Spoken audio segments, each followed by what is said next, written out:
और ठाकुर जी के सामने बड़े बड़े कढ़ाई रखी। तो उस दिन पुजारी जी से गलती ये हो गई कि सामने मिठाई रखवे की जगह, खीर रखवे की जगह उनने कढ़ी रख दी।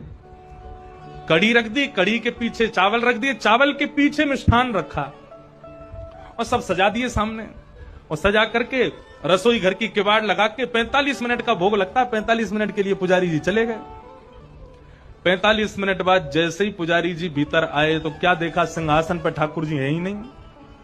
ठाकुर जी है ही नहीं वहां पर। पुजारी जी बोले, अरे भैया ठाकुर जी कहां गए? पूरे मंदिर में हल्ला है, वो सब इकट्ठे है गए, ठाकुर जी कहां चले गए? कोई ने कही बोले छोटे से ठाकुर जी हैं, है सके इनमें कढ़ाइयन में गिर गए हों, छानो। तो सिंहासन के आगे वाली जो कड़ी की कढ़ाई ही कही जैसे ही छानी, तो वहां में ठाकुर जी निकल आए। अब तो महाराज पुजारी जी बड़े जोर से हंसे, बोले अरे लाल जी को कड़ी इतनी भा गई, इतनी बढ़िया लगी कड़ी की वहां में कूदे ही गए। अब तो भैया रोज कड़ी बनेगी ठाकुर जी के काज। अब तो कोई भी उत्सव हो, कछु भी हो, रोज कड़ी बन रही है, रोज ठाकुर जी के आगे कड़ी रखी जावे। 10 दिन तक रोज कड़ी रखी। तो 10वें दिन रात में सपने में पुजारी जी के सपने में ठाकुर जी आ गए और रोने लगे जोर जोर से।